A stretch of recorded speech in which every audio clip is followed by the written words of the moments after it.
Hello students, welcome you all once again on your own channel. और साथियों, आज की इस वीडियो लेक्चर में हम डिस्कस करेंगे पीजी सेमेस्टर थर्ड के वीएससी के अपने पेपर फाइनेंशियल लिटरेसी में से कुछ इंपॉर्टेंट क्वेश्चंस और आंसर्स को। तो MA, MSc, MCom, MBA, MCA PG semester third के वे स्टूडेंट्स जिन्होंने वीएससी यानी वैल्यू एडेड कोर्स के तहत ऑप्ट किया है अपना पेपर फाइनेंशियल लिटरेसी, आज का ये वीडियो लेक्चर उन सभी स्टूडेंट्स के लिए बहुत ही इंपॉर्टेंट रहने वाला है। साथियों, ये अपनी गनशॉट क्लास है और आप सभी जानते हैं गनशॉट क्लासेस में हम उन क्वेश्चंस पर डिस्कशन करते हैं जो एग्जामिनेशन पॉइंट ऑफ व्यू से हमारे लिए बहुत ही इंपॉर्टेंट रहने वाले हैं। तो यूनिट वाइज हर टॉपिक में से कौन कौन से इंपॉर्टेंट क्वेश्चंस हमारे लिए बन सकते हैं, आज के वीडियो लेक्चर में हम उन पर डिस्कशन करेंगे। लेकिन आगे बढ़े उससे पहले आप सभी से एक रिक्वेस्ट है कि यदि अभी तक आपने अपने इस चैनल एजुनेक्स फ्रीडम को सब्सक्राइब नहीं करा है तो please do subscribe the channel और बेल आइकन को जरूर प्रेस कर लें ताकि इसी तरीके के यूजफुल कंटेंट आप लोगों तक पहुंचते रहें। आगे बढ़ते हैं साथियों और बात कर रहे थे यूनिट 1 में से कौन कौन से इंपॉर्टेंट शॉर्ट क्वेश्चंस हमारे लिए बन सकते हैं। तो सबसे पहला क्वेश्चन है, व्हाट इज सेविंग? ये बचत क्या होती है? तो saving means the setting aside A part of income for future use instead of spending it immediately. तो सेविंग का मतलब क्या होता है, बचत का मतलब क्या होता है कि आपकी जितनी भी इनकम हो रही है उसका एक भाग आप सुरक्षित रख देते हैं भविष्य में इस्तेमाल के लिए, बजाय उसको वर्तमान में खर्च करने के। तो अगर आपकी कुल आय का एक भाग आप भविष्य में यूज करने के लिए सुरक्षित रख देते हैं और वर्तमान में उसको खर्च नहीं करते हैं, उसी को क्या कहा जाता है? बचत कहा जाता है। It helps in meeting the emergencies and achieving the financial गोल। बचत करने से एक तो आपातकाल में ये पैसा आपके काम आता है और आपको आर्थिक लक्ष्य प्राप्त करने में मदद करता है। ठीक है, तो जो बचत किया हुआ पैसा है वो आपातकाल इमरजेंसी अगर आपको कभी भी पड़ती है तो उसके अंदर ये बचत किया हुआ पैसा काम आता है और आपके आर्थिक लक्ष्यों को पूरा करने में ये बचत सहायक होती है। Regular saving improves the financial security and stability. और अगर आप नियमित रूप से बचत कर रहे हैं तो एक तो आर्थिक सुरक्षा आपके जीवन में आएगी और एक आपके जीवन में स्थिरता आएगी। तो आपके जीवन में आर्थिक सुरक्षा और स्थिरता को लाने का काम भी बचत करती है। ठीक है, नेक्स्ट क्वेश्चन जो यहाँ से बनता है, why is saving important in financial planning? अगर आप कोई आर्थिक योजना बना रहे हैं, वित्तीय योजना बना रहे हैं, तो उसमें बचत किस तरीके से महत्वपूर्ण हो जाती है? तो देखो, saving is important because it helps individuals to prepare for the future needs and uncertainties. तो देखो, भविष्य की हमारी आवश्यकता और भविष्य में जितनी भी अनिश्चितताएं हैं उनसे निपटने के लिए बचत हमारी बहुत ज़्यादा मदद करती है। तो बचत भविष्य की आवश्यकताओं और अनिश्चितताओं के लिए तैयारी करने में हमें मदद करती है, क्योंकि भविष्य का हमें पता नहीं है। भविष्य हमारा बड़ा अनिश्चित है, भविष्य में हमें किन चीज़ों की आवश्यकता पड़ेगी उन सबके बारे में हमें नॉलेज नहीं है। लेकिन अगर हमारी बचत की हुई होगी तो वो बचत भविष्य की आवश्यकता और अनिश्चितताओं को पूरा करने में हमारी मदद करेगी। It supports investment and wealth creations over time. और ये बचत ही होती है जो हमारे निवेश को और धन सृजन का आधार बनती है। ठीक है, तो निवेश और वेल्थ क्रिएशन का जो बेस होता है वो भी हमारी बचत ही होती है। Saving also reduces the financial stress during the emergency. और ये बचत ही होती है जो आपातकालीन स्थिति में क्या करती है? फाइनेंशियल स्ट्रेस, आर्थिक तनाव को हमारे पास आने से रोकती है। तो बचत है तो आप आर्थिक तनाव में नहीं आएंगे। ठीक है, नेक्स्ट है, व्हाट इज फाइनेंशियल प्लानिंग? वित्तीय योजना क्या होती है? तो financial planning is the process of managing income, expenses, saving and investment to achieve the financial goals.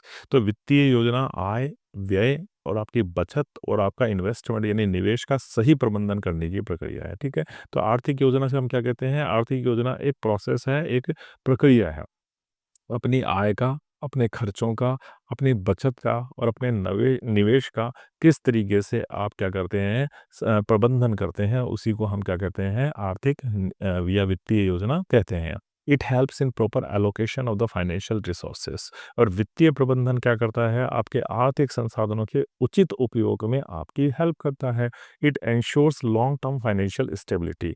और यही वित्तीय प्रबंधन, यही वित्तीय योजना क्या करती है? आपकी दीर्घकालीन में यानी लंबे समय में अगर कोई आर्थिक स्थिरता आपके जीवन में अगर आ सकती है तो वो केवल और केवल वित्तीय प्रबंधन से ही आ सकती है। तो वित्तीय प्रबंधन आपके जीवन में दीर्घकालीन आर्थिक स्थिरता लाने में भी हेल्पफुल होता है। ठीक है, नेक्स्ट क्वेश्चन है, what is the time value of money? मुद्रा का समय मूल्य क्या होता है? ठीक है, तो टाइम वैल्यू ऑफ मनी क्या होता है? तो time value of money means that money available today is more valuable then the same amount in the future. ठीक है, तो मुद्रा का मूल्य क्या हो गया कि आज आपके पास जो पैसा अवेलेबल है, आज भी जो आपके पास धनराशि अवेलेबल है वो भविष्य में समान धनराशि से अधिक मूल्यवान होती है। ठीक है, तो आज आपके पास जो पैसा है ना, वर्तमान में उतना ही पैसा आपके पास फ्यूचर में हो सकता है, लेकिन आज जो पैसा है वो आपके लिए ज़्यादा मूल्यवान है भविष्य में सेम पैसा हो उसकी बजाय। This is because money can earn interest over the time. और ऐसा इसलिए है क्योंकि आज अगर आपके पास इतना पैसा है, तो वो समय के साथ वो पैसा क्या करता है, इंटरेस्ट यानी आपको ब्याज भी अर्जित करके देता है। It is an important concept of investment decision, और इसीलिए ये निवेश निर्णयों में सबसे महत्वपूर्ण भूमिका को निभाता है। नेक्स्ट क्वेश्चन है, व्हाट इज़ फाइनेंशियल डिसिप्लिन? वित्तीय अनुशासन क्या होता है? तो financial discipline means controlling the spending and the following a planning budget. वित्तीय अनुशासन का अर्थ ये हो गया कि अपने खर्चों को तो आप नियंत्रित करें और अपने बजट के अकॉर्डिंग चलें, ठीक है? तो अपने खर्चों को नियंत्रित करते हुए बजट के अकॉर्डिंग चलना ही क्या कहलाता है? आर्थिक अनुशासन यानी फाइनेंशियल डिसिप्लिन कहलाता है। It helps individuals to avoid the unnecessary expenses, और ये अनावश्यक व्यय से बचने में मदद भी करता है, ठीक है? तो अगर आप फाइनेंशियल डिसिप्लिन रखते हैं, आर्थिक अनुशासन रखते हैं, तो आप अनावश्यक कोई भी खर्चा नहीं करेंगे। Financial discipline leads to better saving and financial stability, और ये फाइनेंशियल डिसिप्लिन यानी ये आर्थिक अनुशासन ही होता है जो आपकी बचत और आर्थिक स्थिरता को बढ़ाता है। नेक्स्ट क्वेश्चन है, व्हाट इज बजटिंग? ये बजट क्या होता है? तो budgeting is the process of planning income and expenses for a specific period. Budget का अर्थ क्या हो गया कि बजट एक निश्चित अवधि के लिए आपकी आय और व्यय की योजना बनाने की प्रक्रिया है। तो एक स्पेसिफिक पीरियड के लिए, एक विशेष समय के लिए आपने जो अपनी इनकम और एक्सपेंसेस की जो योजना बनाई है, उसी को हम क्या कहते हैं, उसी प्रक्रिया को हम क्या कहते हैं, बजटिंग कहते हैं। It helps in controlling the unnecessary spending. अगर आप बजटिंग करते हैं, आप बजट बनाते हैं, तो आप अननेसेसरी यानी अनावश्यक खर्चों पर क्या कर पाएंगे, नियंत्रण कर पाएंगे। Budgeting ensures proper financial management, और ये बजटिंग ही होती है जो आपका आर्थिक प्रबंधन होता है उसको उचित तरीके से मैनेज करना सुनिश्चित करती है, ठीक है? तो बजट सही वित्तीय प्रबंधन को आपके सुनिश्चित करता है। नेक्स्ट क्वेश्चन है, व्हाट आर फाइनेंशियल गोल्स? आर्थिक लक्ष्य या वित्तीय लक्ष्य क्या होते हैं? तो financial goals are the targets individual want to achieve through proper financial planning. वित्तीय लक्ष्य वे उद्देश्य होते हैं जिन्हें व्यक्ति वित्तीय योजना के माध्यम से प्राप्त करना चाहता है। तो वे लक्ष्य जो आप अपनी फाइनेंशियल प्लानिंग के माध्यम से प्राप्त करना चाहते हैं, उन्हीं को हम क्या कहते हैं, वित्तीय गोल कहते हैं। दीज में इंक्लूड एजुकेशन, हाउस परचेज और रिटायरमेंट प्लानिंग। इनके अंदर क्या क्या शामिल हो सकता है? इनके अंदर एजुकेशन शामिल हो सकती है, आपका घर खरीदना शामिल हो सकता है, या फिर रिटायरमेंट यानी सेवानिवृत्ति की आपकी कोई योजना शामिल हो सकती है। Clear goals help in better saving and investment decision. स्पष्ट लक्ष्य बचत और निवेश को बेहतर बनाते हैं। नेक्स्ट क्वेश्चन है, व्हाट इज इन्वेस्टमेंट? ये निवेश क्या होता है? तो investment means using money to purchase assets and can generate income और increase in value over time. तो निवेश का मतलब क्या होता है? निवेश का मतलब धन को ऐसे साधनों में लगाना है, ठीक है? तो आप अपने मनी को, आप अपने पैसों को ऐसी चीज़ों में लगाएं या ऐसे साधनों में लगाएं जो भविष्य में आय या मूल्य में वृद्धि प्रदान करेगा। तो अगर आप पैसा ऐसी जगह लगाते हैं जो पैसा आपके पास भविष्य में इंक्रीज़ होकर के आएगा, उसी को हम क्या कहते हैं, इन्वेस्टमेंट यानी निवेश कहते हैं। It helps in wealth creation, और ये आपके धन संग्रह में मदद करता है, ठीक है? तो धन इससे आप बढ़ाते हैं, है ना? अगर आप इन्वेस्टमेंट करते हैं तो उससे आपको क्या होता है, वेल्थ क्रिएशन यानी आपका पैसा बढ़ता है। Investment is essential for long term financial growth, और आपको लंबे समय में यानी दीर्घकालीन आर्थिक विकास चाहिए, दीर्घकालीन आर्थिक वृद्धि चाहिए, तो उसके लिए आपका इन्वेस्टमेंट बहुत आवश्यक हो जाता है। नेक्स्ट है, व्हाट इज इमरजेंसी फंड? ये आपातकाल निधि क्या होती है? तो an emergency fund is the money saved to meet the unexpected expenses such as the medical emergencies और द जॉब लॉस। आपातकाल निधि वह बचत है जो अचानक आने वाले खर्चों के लिए रखी जाती है। It provides financial security during the difficult situation. ये कठिन परिस्थितियों में आर्थिक सुरक्षा को प्रदान करती है। It prevents dependence on loans, और इसमें ऋण लेने की जो आपकी आवश्यकता होती है वो कम हो जाती है। ठीक है, नेक्स्ट है, व्हाट इज फाइनेंशियल प्रोडक्ट? ये वित्तीय उत्पाद क्या होते हैं? तो a financial product is an instrument offered by the financial institutions for saving, investment और प्रोटेक्शन। तो वित्तीय उत्पाद वे साधन होते हैं जो वित्तीय संस्थानों द्वारा बचत, निवेश या सुरक्षा के लिए प्रदान किए जाते हैं। तो वित्तीय उत्पाद जो होते हैं वो वित्तीय संस्थानों के द्वारा बचत, निवेश और सुरक्षा के लिए प्रदान किए जाते हैं। एग्जाम्पल के तौर पे अगर हम देखें तो आपका जो सेविंग अकाउंट है वो आपका क्या हो गया, वित्तीय उत्पाद हो गया। आपका इंश्योरेंस है और आपके डिपॉजिट्स हैं, ठीक है? तो आपकी जितनी भी जमा योजनाएं हो गई, जितना भी बीमा हो गया और जितना भी बचत खाता हो गया, वो सभी वित्तीय उत्पाद हैं। These products help in financial management, और ये सभी उत्पाद जो है आपके वित्तीय प्रबंधन में सहायता करते हैं। नेक्स्ट है, व्हाट इज स्पेंडिंग मैनेजमेंट? व्यय प्रबंधन क्या होता है? Spending management refers to controlling the expenses according to the income and priorities. व्यय प्रबंधन का मतलब क्या हो गया कि आप आय और प्राथमिकताओं के अनुसार अपने खर्चों को नियंत्रित करें, ठीक है। तो वित्तीय प्रबंधन का मतलब क्या हो गया कि आपकी जितनी भी इनकम हो रही है और आपकी जितनी भी प्राथमिकताएं हैं, उन खर्चों को आप क्या करें, उन खर्चों को नियंत्रित करें, ठीक है। तो अपनी प्राथमिकताओं के अनुसार आप अपनी आय और अपने खर्चों को नियंत्रित करें, ठीक है। तो जितनी आय हो रही है उनमें आपकी प्रायोरिटीज़ क्या है, उसी के अनुसार अपने एक्सपेंसेस को कंट्रोल करना क्या कहलाता है, आपका स्पेंडिंग मैनेजमेंट यानी व्यय प्रबंधन कहलाता है। It helps in avoiding the डेब्ट एंड फाइनेंशियल प्रॉब्लम्स। और ये स्पेंडिंग मैनेजमेंट व्यय प्रबंधन आपका क्या करता है, व्यय प्रबंधन ऋण और आर्थिक समस्याओं से आपको बचाता है, यानी आपको उधार लेने की ज़रूरत नहीं पड़ती और आर्थिक समस्याओं का सामना नहीं करना पड़ता अगर आप स्पेंडिंग मैनेजमेंट करते हैं। Proper spending management increases saving. और सही व्यय, अगर आप सही व्यय प्रबंधन करते हैं तो इससे आपकी बचत भी बढ़ती है, ठीक है। नेक्स्ट क्वेश्चन है, what is long term financial planning? दीर्घकालीन वित्तीय योजना क्या होती है? तो long term financial planning focuses on achieving the future financial goal over many years. जो दीर्घकालीन वित्तीय योजना है वो कई वर्षों में भविष्य के आर्थिक लक्ष्यों को प्राप्त करने पर केंद्रित होती है। It includes retirement planning and wealth creation. इसमें क्या क्या शामिल होता है? इसमें आपकी सेवानिवृत्ति की योजना और आपके धन का सृजन शामिल होता है। It requires regular saving and disciplined investment. इसके लिए नियमित बचत और अनुशासित निवेश परम आवश्यक होता है, ठीक है। नेक्स्ट क्वेश्चन है, how how does saving help in financial security? बचत वित्तीय सुरक्षा कैसे प्रदान करती है? तो saving provides the financial support during the emergencies and uncertain situation. बचत आपातकालीन और अनिश्चित परिस्थितियों में आपको आर्थिक सहारा देती है। It reduces dependence on the borrowing.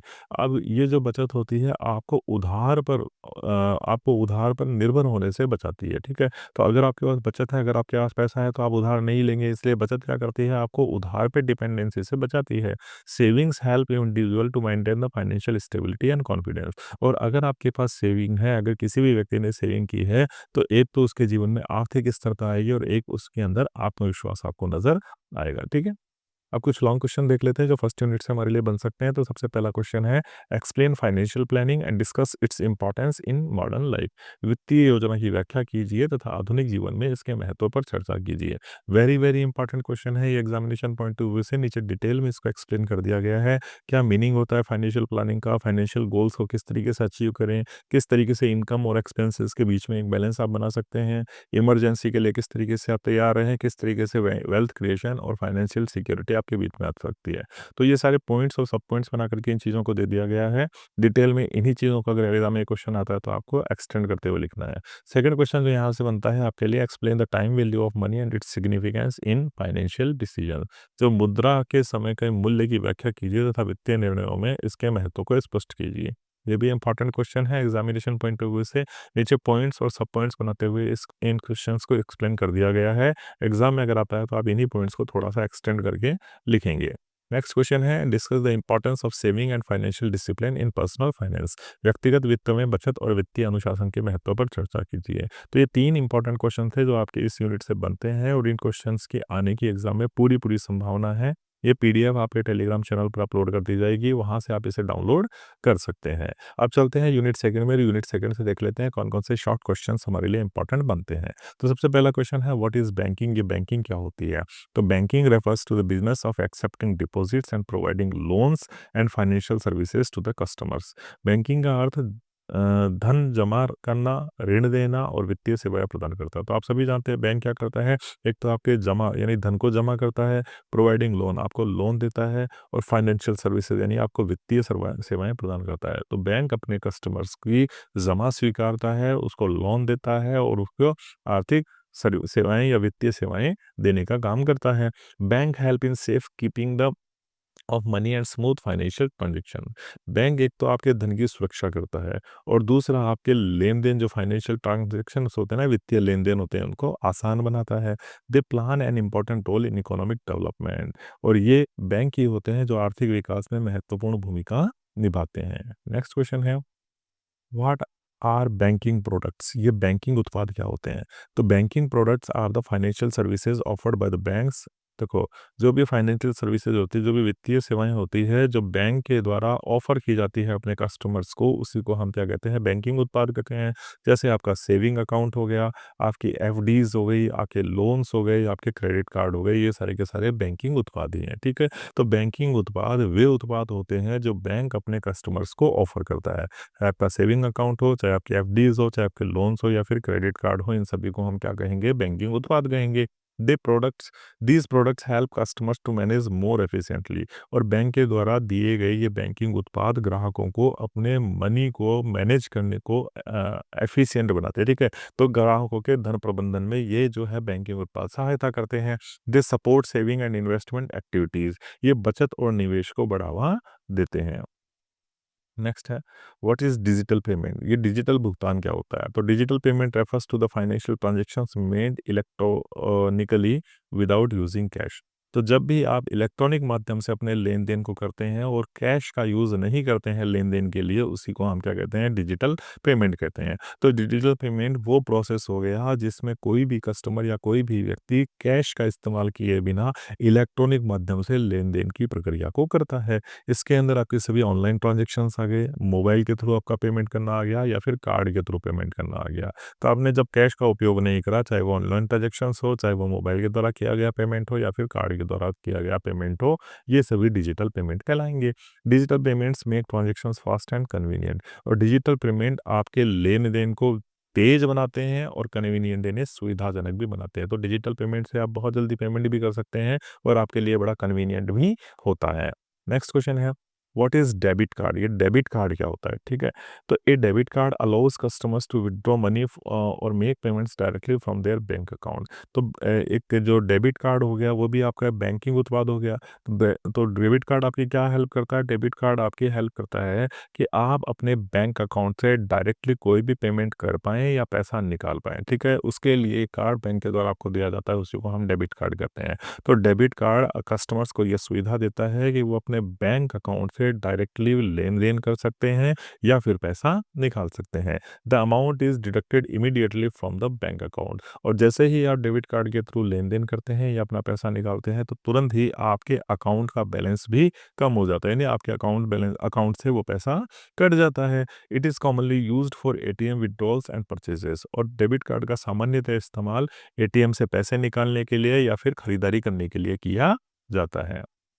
Next है, what is a credit card? ये क्रेडिट कार्ड क्या होता है? तो ये क्रेडिट कार्ड भी एक बैंकिंग उत्पाद होता है। A credit card allows user to borrow money from the bank for the purchase and repay it later. अब क्रेडिट कार्ड क्या होता है? क्रेडिट कार्ड आपको एक उधार का पैसा देता है कि आप उसका भी यूज़ कर सकते हैं और उस उधारी के पैसे को आप बाद में चुकाएँ, ठीक है? तो क्रेडिट कार्ड बैंक के द्वारा दी गई एक उधार सुविधा होती है जिसमें ग्राहक पहले खरीदारी कर सकता है और बाद में उसका भुगतान करता है। It provides short term credit facility. और एक अल्पकालीन समय के लिए आपको बैंक की तरफ से ऋण करा उपलब्ध कराने वाली ये क्या कही जा सकती है, एक सुविधा कही जा सकती है। यानी अल्पकालीन थोड़े समय के लिए बैंक आपको अपनी तरफ से क्या प्रोवाइड कराता है, ये सुविधा प्रोवाइड कराता है, एक ऋण दे सकता है। Proper use helps in maintaining the financial flexibility. और सही उपयोग यदि आप क्रेडिट कार्ड का करते हैं तो इससे फाइनेंशियल फ्लेक्सिबिलिटी यानी आर्थिक लचीलापन आपको मिलता है। नेक्स्ट है, व्हाट इज़ नेट बैंकिंग? ये नेट बैंकिंग क्या होती है? तो net banking is an online banking service that allows customers to perform financial transactions through the internet. Net banking internet के माध्यम से बैंकिंग सेवाओं का उपयोग करने की सुविधा होती है। It enables fund transfer, bill payment and account management. इससे धन का एक तो क्या होता है, स्थानांतरण। तो ऑनलाइन बैंकिंग या नेट बैंकिंग से आप क्या करोगे, या तो आप फंड ट्रांसफ़र कर सकते हैं, यानी अपने पैसे को दूसरी जगह ट्रांसफ़र कर सकते हैं। आप कोई भी बिल को पे कर सकते हैं या फिर अकाउंट का मैनेजमेंट, अपने खाते का प्रबंधन कर सकते हैं नेट बैंकिंग के माध्यम से। It saves time and effort. इससे आपका समय और एफर्ट यानी श्रम जो लेबर होता है वो दोनों ही बचते हैं, ठीक है? नेक्स्ट क्वेश्चन है, व्हाट इज़ यूपीआई? अब UPI is a digital payment system that allows instant transfer of money between bank accounts using the mobile application. UPI एक डिजिटल भुगतान की प्रणाली है, ठीक है? UPI क्या है? एक डिजिटल भुगतान की प्रणाली है जिसके माध्यम से मोबाइल ऐप से तुरंत की तुरंत आप क्या कर सकते हो, अपने मनी को बैंक अकाउंट्स के बीच में ट्रांसफ़र कर सकते हो, ठीक हो? तो अपने पैसे को बैंक अकाउंट्स के बीच में ट्रांसफ़र कर सकते हैं आप यूपीआई के माध्यम से। ये एक मोबाइल एप्लीकेशन हो गई। It works 24/7 and requires N UPI ID. ये 24 घंटे, सातों दिन 24 घंटे काम करती है और इसके लिए आपके पास एक यूपीआई आईडी का होना आवश्यक होता है। It has made digital payment simple and fast. और इस यूपीआई आने से आपके डिजिटल पेमेंट साधारण हो गए हैं, बिल्कुल ही आसान हो गए हैं, सरल हो गए हैं और तीव्र हो गए हैं। ठीक है, तो डिजिटल पेमेंट को सरल बनाने का काम किसने करा है? यूपीआई ने करा है और इससे आपका ट्रांजेक्शन्स भी बड़ा तेज हो जाता है। नेक्स्ट है, व्हाट इज़ डिजिटल वॉलेट? ये डिजिटल वॉलेट क्या है? तो a digital wallet is an electronic application used to store money and make online payments. Digital wallet एक इलेक्ट्रॉनिक एप्लीकेशन है जिसमें धन संग्रहित करके ऑनलाइन भुगतान किया जाता है। It allows user to pay bills and transfer money easily. इसके माध्यम से आप क्या कर सकते हैं? अपने बिल्स को और अपने पैसे को आसान से क्या कर सकते हैं? आप स्थानांतरित कर सकते हैं। तो इससे आप बिल का भुगतान भी कर सकते हैं डिजिटल वॉलेट से और इससे आप पैसे को यहाँ से वहाँ ट्रांसफ़र भी कर सकते हैं। It reduces the need for carrying cash. इसमें आपको नकद रखने की आवश्यकता, कैश रखने की आवश्यकता नहीं होती है। नेक्स्ट है, व्हाट इज़ एटीएम? ठीक है, तो ऑटोमेटिक टेलरिंग मशीन यानी एटीएम क्या होता है? तो ATM is an electronic machine that allows customers to withdraw cash and perform banking transactions without visiting a bank branch. ATM एक इलेक्ट्रॉनिक मशीन है जिससे ग्राहक बिना बैंक शाखा गए नगद पैसा निकाल सकता है। ठीक है, तो एटीएम एक इलेक्ट्रॉनिक मशीन हो गई जिससे कस्टमर क्या करता है? अपने पैसे को निकाल सकता है, उसको इसके लिए बैंक जाने की आवश्यकता नहीं पड़ेगी। It provides banking services at any time. और एटीएम आपको बैंकिंग सुविधाएं कहीं भी किसी भी समय उपलब्ध करवाता है। It increases convenience for the customers और इसीलिए ये कस्टमर्स के लिए बड़ा ही सुविधाजनक हो जाता है। नेक्स्ट है, what is online banking fraud? ये ऑनलाइन बैंकिंग धोखाधड़ी क्या होती है? तो online banking fraud refers to unauthorized access और theft of money through digital platform. Online banking धोखाधड़ी डिजिटल माध्यम से अवैध रूप से धन या जानकारी चुराने की प्रक्रिया है। ठीक है, तो ऑनलाइन बैंकिंग फ्रॉड हम सभी जानते हैं कि अनऑथोराइज्ड एक्सेस होता है। अनऑथोराइज्ड एक्सेस यानी जो चीज़ आपके लिए इलीगल है उस चीज़ को करके या तो चोरी की जाती है पैसे की या आपकी ज़रूरी जानकारियों को चुराया जाता है, उसी को हम क्या कहते हैं? ऑनलाइन फ्रॉड कहते हैं हम। ठीक है, तो ऑनलाइन बैंकिंग धोखाधड़ी डिजिटल माध्यम से अवैध रूप से धन या जानकारी चुराने की प्रोसेस जो होती है उसी को कहा जाता है। It occurs through fishing, fake links और शेयरिंग कॉन्फिडेंशियल इंफॉर्मेशन। अब ये ऑनलाइन फ्रॉड किस तरीके से होते हैं? एक तो फिशिंग के माध्यम से हो सकते हैं या फेक लिंक आपको भेजा जा सकता है या फिर शेयरिंग गोपनीय जानकारी साझा करने के माध्यम से इस ऑनलाइन फ्रॉड को किया जाता है। ठीक है, तो फिशिंग होती है, कई बार कुछ फेक लिंक्स आ जाते हैं जिन पे क्लिक करते ही आप ऑनलाइन फ्रॉड का शिकार हो जाते हैं। या फिर कभी कभी ऐसा होता है कि फ़ोन के माध्यम से आपसे आपकी निजी जानकारियों को जान लिया जाता है, तो भी आप फ्रॉड के शिकार हो सकते हैं। तो awareness and precautions help to prevent the such frauds. अगर आप अवेयर हैं, सावधानी बरतते हैं, तो इससे बचा जा सकता है। नेक्स्ट है, व्हाट इज़ पॉन्जी स्कीम? ये पॉन्जी स्कीम क्या है? बहुत इंपॉर्टेंट है। A Ponzi scheme is a fraudulent investment scheme where the returns are paid to old investors using the money from the new investors. तो Ponzi योजना एक धोखाधड़ी पे निवेश करने की योजना है। ठीक है, पॉन्जी योजना क्या हो गया? एक निवेश करने की योजना है, लेकिन कैसे? धोखाधड़ी से निवेश करने की योजना है, जहाँ पर जो पुराने निवेशक हैं ना, उन्हीं को नए निवेशकों का पैसा से भुगतान किया जाता है। तो पुराने निवेशकों को नए निवेशकों के पैसे से भुगतान किया जाता है और इसीलिए इसको एक धोखाधड़ी निवेश योजना कहते हैं। तो आज आजकल देख रहे होंगे चैनल बना के जो चल रहा है ना, आजकल जो चेन सिस्टम चल रहा है कि चेन मार्केटिंग कर लो, बिज़नेस मार्केटिंग कर लो। इसमें क्या हो रहा है, जो पुराने जो लोग हैं, पुराने जो चेन मार्केटिंग से जुड़े हुए लोग हैं, जब नए लोग उस चेन मार्केटिंग में शामिल होते हैं, तो जो नए लोगों का पैसा है, वो पुराने निवेशकों को मिलता है और इसी को हम पॉन्जी योजना कहते हैं, क्योंकि ये एक ऐसा निवेश है जो धोखाधड़ी से किया गया है और नए निवेशकों का पैसा ही पुराने निवेशकों में बाँट दिया जाता है। It does not involve real profit generation. इससे वास्तविक लाभ नहीं होता है। सच schemes eventually collapse and cause financial loss. अंत में ये योजना असफल होकर के आपको नुकसान पहुँचाती है। नेक्स्ट क्वेश्चन है, व्हाट आर बैंकिंग सर्विसेज? ये बैंकिंग सेवाएं क्या होती है? तो banking services include deposit facilities, loans, fund transfers, payment services and financial advice. Banking सेवाओं में जमा सुविधा, ऋण, धन स्थानांतरण और भुगतान सेवाएं और वित्तीय सलाह शामिल है। तो बैंक क्या क्या देता है आपको? बैंक आपको जमा योजना यानी जमा करने की फैसिलिटी देता है, आपको ऋण देता है, फंड ट्रांसफर यानी धन का स्थानांतरण करने की सुविधा देता है, पेमेंट सर्विसेज देता है और आपको आर्थिक सलाह भी देता है। तो इन सभी को हम क्या कहते हैं? बैंकिंग सर्विसेज कहते हैं, जो बैंक बैंक के द्वारा आपको मुहैया कराई जाती है। These services help individuals and business manage money efficiently, और ये व्यक्ति और व्यवसाय को धन प्रबंधन में सहायता करती है। ठीक है, तो ये बैंकिंग सर्विसेज किसी भी व्यक्ति या किसी भी बिजनेस को धन के प्रबंधन में, मनी के मैनेजमेंट में और दक्षतापूर्ण वो अपने मनी का मैनेजमेंट कर रहा है, इसमें सहायता प्रदान करती है। Banking services support the economic activities, और ये बैंकिंग सेवाएं होती है जो आपकी आर्थिक गतिविधियों को बढ़ावा देती है। नेक्स्ट क्वेश्चन है, why is security important in digital payments? Digital भुगतान में सुरक्षा क्यों महत्वपूर्ण है?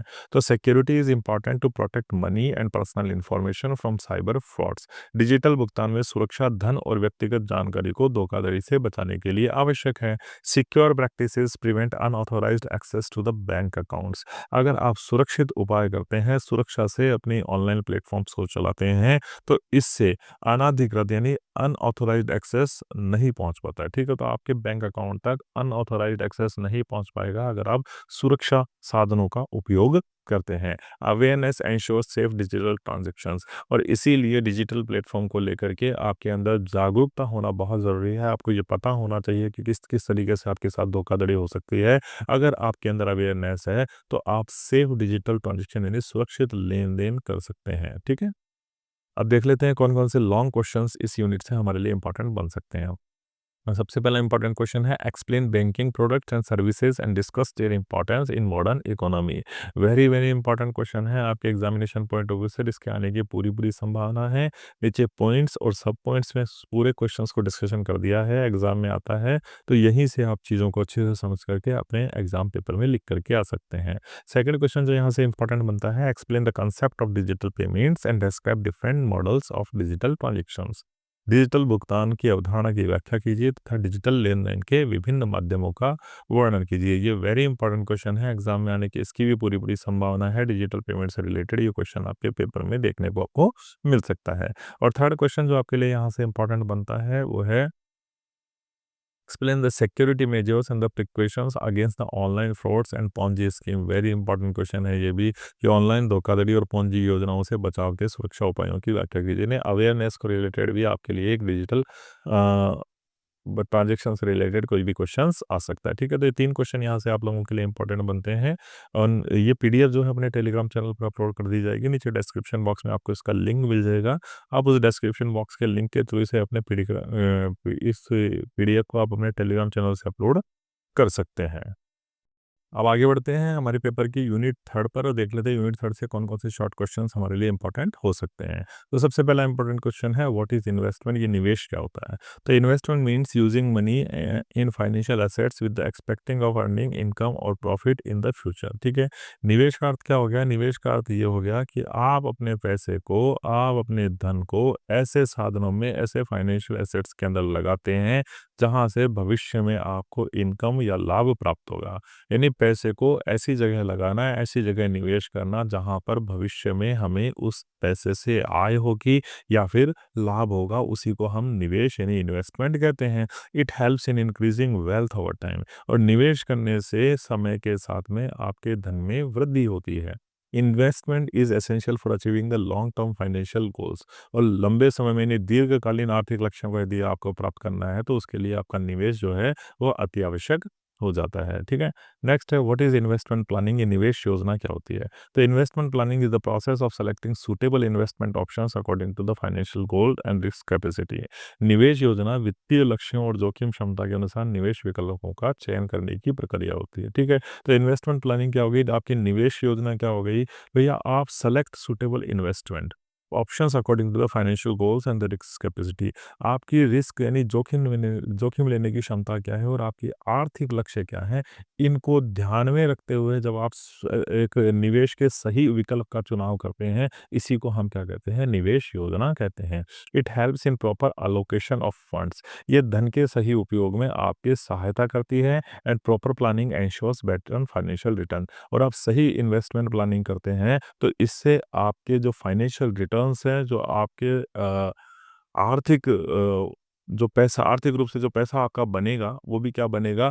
बेहतर पैसा आपका बनेगा। तो आपको सही अगर आप इन्वेस्टमेंट प्लानिंग करते हैं तो इससे आपको बेहतर प्रतिफल जो है वो सुनिश्चित हो जाते हैं, नहीं पैसे का सही रिटर्न मिलना आपको सुनिश्चित हो जाता है अगर आपकी इन्वेस्टमेंट प्लानिंग बेहतर है। तो नेक्स्ट है, व्हाट आर इन्वेस्टमेंट अपॉर्चुनिटी, ये इन्वेस्टमेंट अपॉर्चुनिटी या निवेश के अवसर क्या होते हैं? तो investment opportunity refers to the different options available for investing money such as the bank deposits, insurance और अदर फाइनेंशियल प्रोडक्ट्स। ठीक है, तो आपको इन्वेस्टमेंट के लिए जितने भी विकल्प अवेलेबल हैं उनमें पैसे को डालना ही इन्वेस्टमेंट अपॉर्चुनिटी कहलाता है। तो इन्वेस्टमेंट अपॉर्चुनिटी का मतलब उन विभिन्न विकल्पों से हो गया जिनमें आप अपने पैसे को लगा सकते हैं।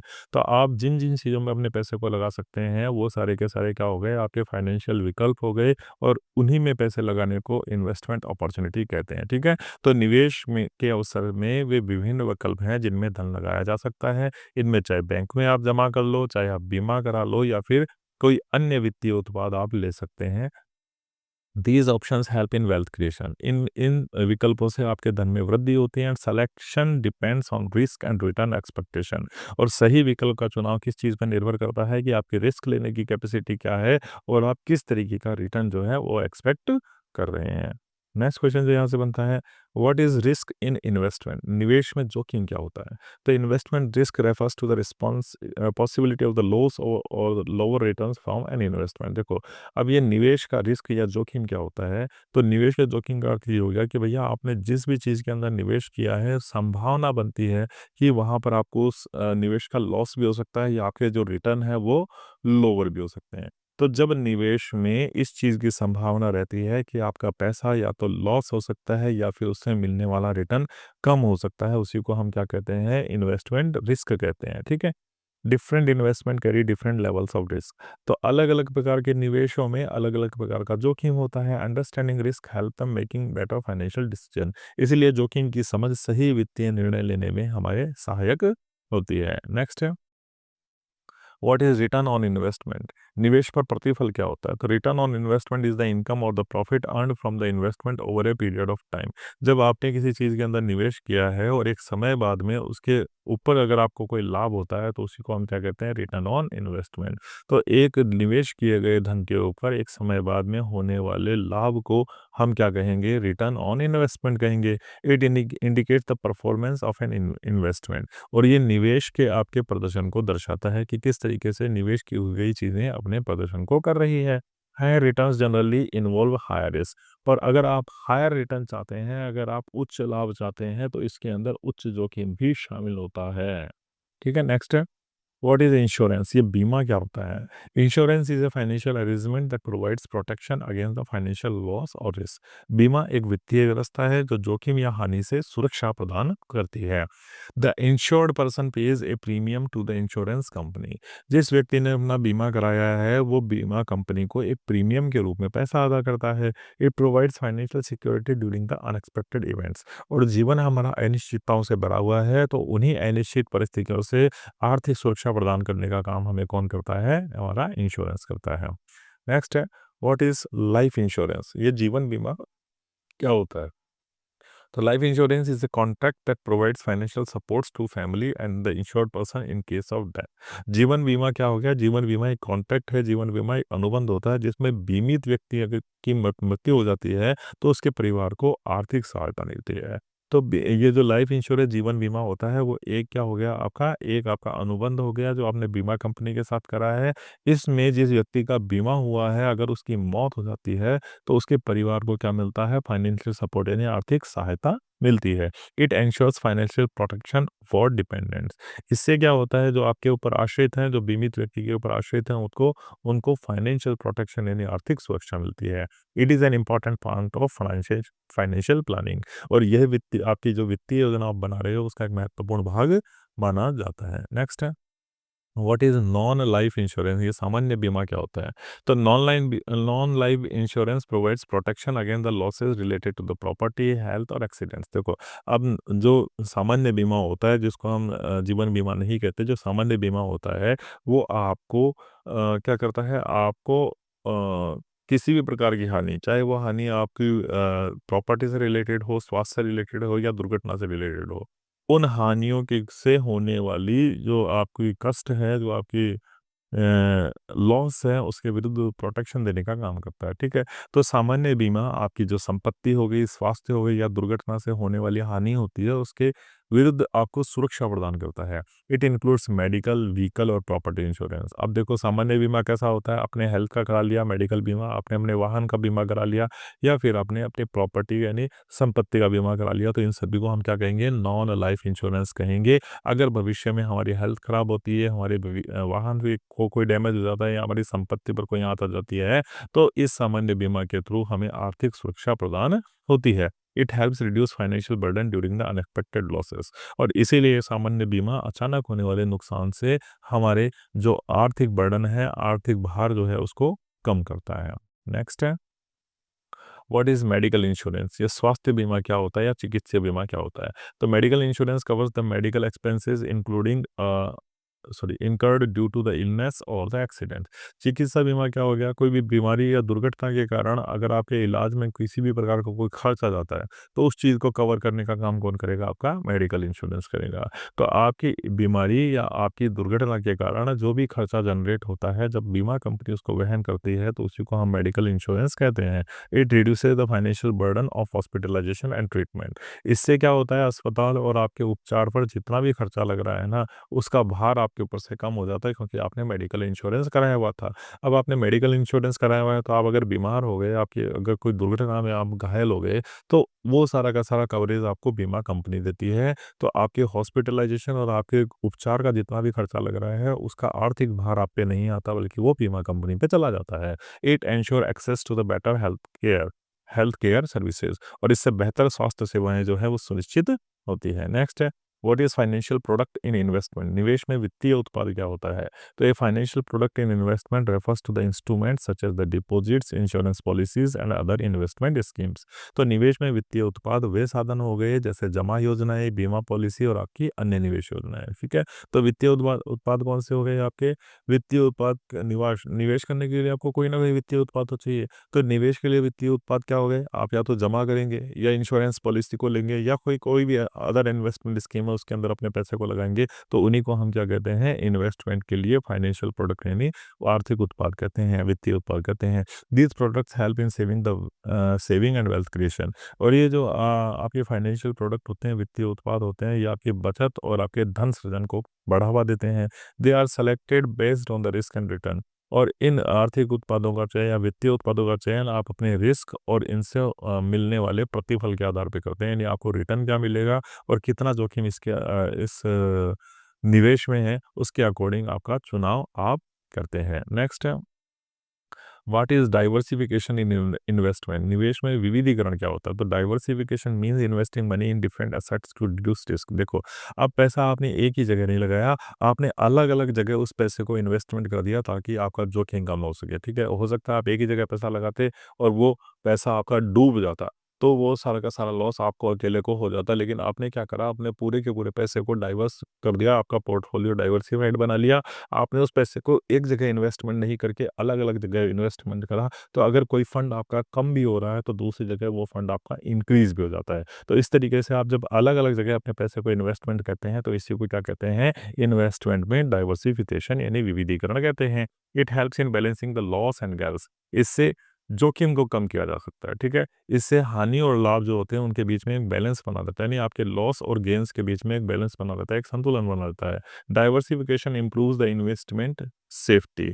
और ये जो डाइवर्सिफिकेशन होता है, ये जो विविधीकरण से किया गया निवेश जो होता है, वो आपको क्या देता है? इन्वेस्टमेंट सेफ्टी यानी निवेश की सुरक्षा प्रदान करता है। नेक्स्ट है, why is insurance important in financial planning? वित्तीय योजना में बीमा महत्वपूर्ण क्यों हो जाता है? तो insurance protect the individuals and families from the unexpected financial losses. बीमा अचानक होने वाले आर्थिक नुकसान से सुरक्षा प्रदान करता है, ठीक है? तो अचानक रूप से अगर आपको कोई आर्थिक हानि होती है, तो उससे परिवारों और व्यक्ति को सुरक्षा प्रदान करने का काम कौन करता है? हमारा बीमा करता है। It provides financial support during the emergency. आपातकाल में आपको वित्तीय सहायता देने का काम भी ये बीमा करता है। Insurance ensure the financial stability and security.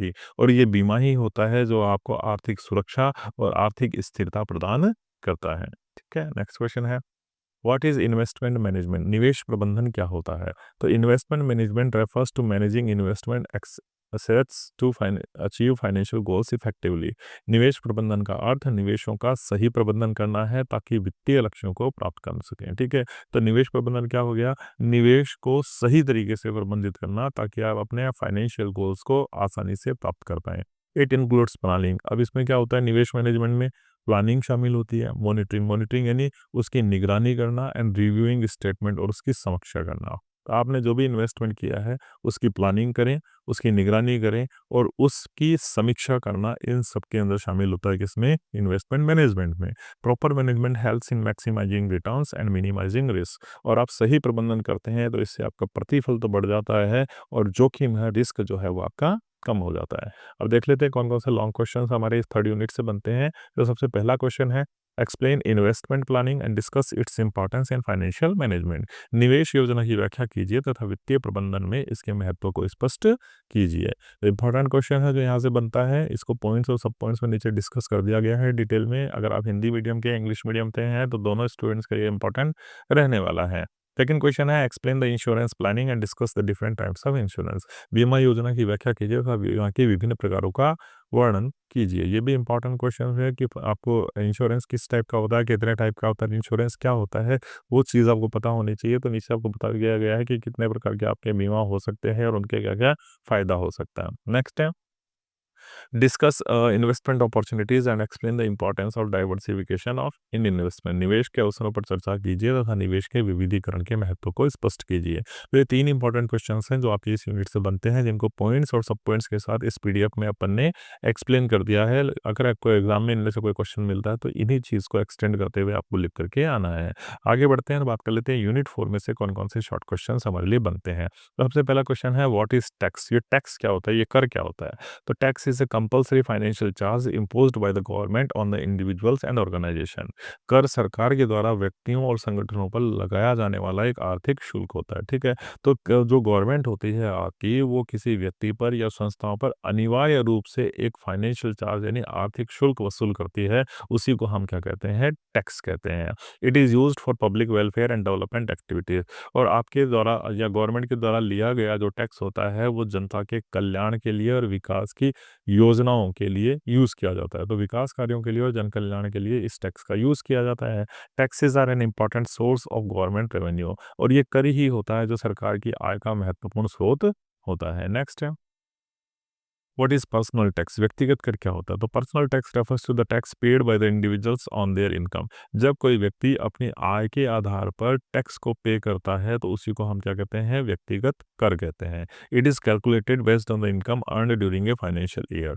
और ये जो होता है किसके आधार पर ये तय होता है कि कितना टैक्स देना है? आपने एक फाइनेंशियल ईयर के अंदर यानी 1 अप्रैल से लेकर के 30 मार्च तक जो भी आपकी इनकम रही है, उस इनकम के आधार पर आपके टैक्स की गणना होती है।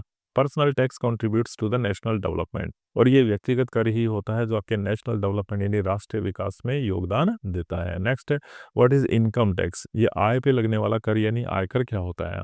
तो income tax is a direct tax levied by the government on the income of the individuals और द एंटाइटीज। ठीक है, तो जो भी व्यक्ति है, जो भी संस्थाएं हैं, उनके द्वारा जो कुल इनकम हुई है उसके ऊपर गवर्नमेंट के द्वारा लगाया जाने वाला डायरेक्ट टैक्स जो होता है उसको इनकम टैक्स कहते हैं। यानी एक प्रत्यक्ष कर आयकर को माना जाता है जो सरकार के द्वारा व्यक्तियों और संस्थाओं की आय पर लगाया जाता है। The tax amount depends on the income level and the tax rates. अब ये जो कर होता है ना वो किस पे निर्भर करता है? आपकी कितनी आय हुई है और जो टैक्स की रेट है वो कितनी लगेगी। यानी आपकी आय के आधार पर आपकी इनकम के अकॉर्डिंग ही एक टैक्स का स्लैब आपके लिए निश्चित होता है और उसी के अकॉर्डिंग आपको टैक्स पे करना पड़ता है। It helps in funding government expenditure. और ये सरकारी खर्चों को पूरा करने में सहायता प्रदान करता है। नेक्स्ट है, व्हाट इज टैक्स प्लानिंग? ये कर योजना क्या होती है? तो tax planning is the process of arranging financial activities to reduce the tax liability legally. कर योजना वैधानिक तरीके से कर देयता को कम करने की प्रक्रिया होगी। तो कर योजना क्या हो गई?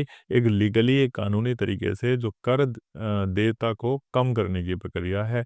It helps individuals to make use of exemptions and deductions. ठीक है, अब इस कर योजना में क्या कर सकता है? व्यक्ति छूट और कटौतियों का सही उपयोग कर सकता है and proper tax planning increase saving. और आप कर योजना यानी आपकी इनकम टैक्स की प्लानिंग अगर आप सही तरीके से कर सकते हैं तो आपकी बचत भी बढ़ सकती है। ठीक है, नेक्स्ट है, व्हाट आर टैक्स एग्जम्पशंस, कर से छूट क्या होती है?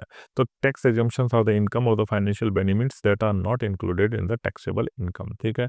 अब कुछ ऐसे चीज़ें होती है, कुछ ऐसी निवेश होते हैं जो अगर आप करते हैं तो आपको कर में छूट भी मिलती है। तो कर छूट क्या हो गई? कर छूट वह आय या लाभ हो गई, वो इनकम या लाभ हो गई आपको that are not included in taxable income, जो आपके कर योग्य आय में शामिल नहीं होती। जैसे आप कोई पॉलिसी कराते हैं, इंश्योरेंस वगैरह कराते हैं, एलआईसीज़ वगैरह कराते हैं, तो वो आपकी किसमें शामिल नहीं होती? टैक्स में शामिल नहीं होती, तो वो टैक्स एग्जम्पशन मिलती है। यानी आपके द्वारा लगाया गया धन, ऐसी आर्थिक चीज़ों में लगाया गया धन या आर्थिक चीज़ों में कि निवेश किया गया धन जो टैक्स के दायरे में नहीं आता है, उसी को हम क्या कहते हैं? टैक्स एग्जम्पशन कहते हैं। They reduce the total tax burden on an individual, और इससे जो कुल भार है ना टैक्स का, वो किसी व्यक्ति पर कम पड़ता है। तो किसी व्यक्ति के टैक्स से पड़ने वाले कुल भार को कम करने का काम भी टैक्स एग्जम्पशन करते हैं। तो exemptions encourage saving and investment, और ये कर से छूट ही होती है जो बचत और निवेशों को भी प्रोत्साहित करती है। नेक्स्ट है व्हाट आर टैक्स डिडक्शन। ये टैक्स डिडक्शन, ये कर की कटौती क्या होती है? तो tax deductions are the expenses on the और investments that can be subtracted from the total income before calculating tax. तो कर कटौती वो खर्चे या निवेश होते हैं जिन्हें कुल आय से घटा करके कर की गणना की जाती है। तो कर कटौती यानी आपके वो खर्चे या वो निवेश हो गया जो आपकी कुल आय से घटेंगे और उसके बाद में आपकी इनकम की कैलकुलेशन होती है। They help reduce taxable income. इससे क्या होता है, आपके कर के योग्य जो इनकम होती है वो कम हो जाती है। And deductions encourage financial discipline, और ये डिडक्शन ही होते हैं जो आपके वित्तीय अनुशासन को बढ़ाते हैं, ठीक है। फिर आ गया व्हाट इज ई फाइलिंग। ये ई फाइलिंग क्या होती है, ठीक है। तो e filing is the process of submitting the income tax returns electronically through the online platform. जब आप ई फाइलिंग करते हैं, जब आप ऑनलाइन माध्यम से अपने जमा करने की प्रक्रिया करते हैं, तो उसी को हम क्या कहते हैं? ई फाइलिंग आयकर रिटर्न कहते हैं। तो ई फाइलिंग आयकर रिटर्न क्या हो गया? ऑनलाइन माध्यम से जमा करने की प्रक्रिया हो गई। It makes tax filing faster and more convenient. इससे टैक्स को दाखिल करना और भी तेज और आसान हो गया है व्यक्तियों और संस्थाओं के लिए। It reduces paper work and error. इससे कागजी कार्य और त्रुटियों की संख्या भी कम हो गई है, ठीक है। नेक्स्ट है व्हाट इज टैक्सेबल इनकम। कर योग्य आय क्या होती है? Taxable income is the portion of income on which tax is calculated after deductions and exemptions. कर योग्य आय वह आय है जिस पर छूट और कटौतियों के बाद कर लगाया जाता है, ठीक है। कर योग्य आय कौन सी हो गई? कि जितनी भी छूट लग रही है, जितनी भी कटौतियां हो रही है, उसके बाद जो इनकम आपकी बनती है, जब उस पे कर लगाया जाता है तो उसी को हम क्या कहते हैं? टैक्सेबल इनकम कहते हैं। It determines the final tax liability.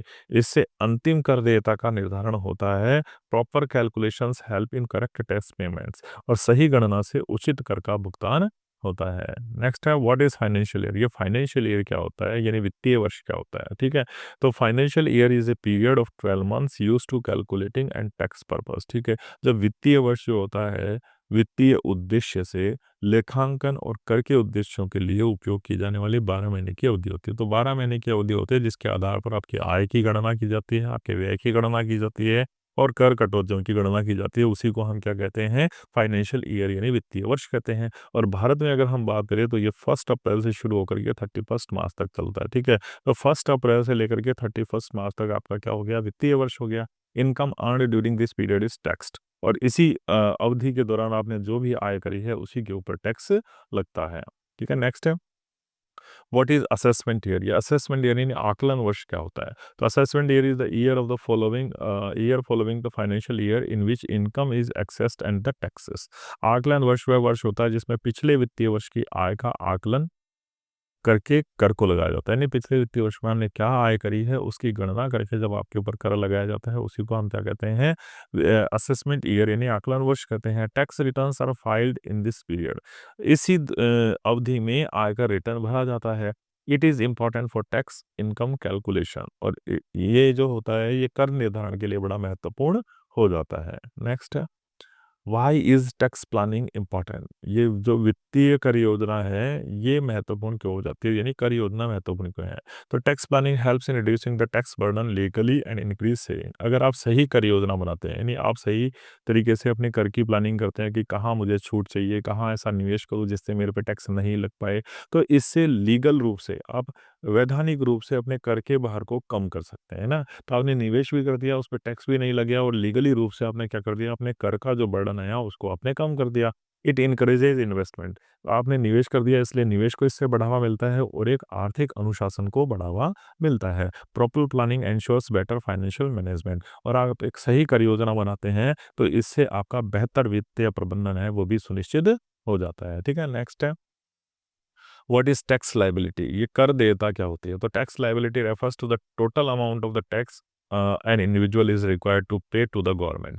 कर देयता का मतलब उस राशि से हो गया जो व्यक्ति को सरकार को भुगतान करनी ही पड़ेगी। ठीक है, टैक्स लायबिलिटी का मतलब एक ऐसा पैसा या ऐसी राशि जो किसी भी व्यक्ति को टैक्स के रूप में सरकार को पे करनी पड़ेगी, उसी को हम टैक्स लायबिलिटी कहते हैं। It depends on income and application of the tax rate. और ये किस पर निर्भर होती है? ये आय और जो लागू कर की दरें हैं उनके ऊपर निर्भर होती है।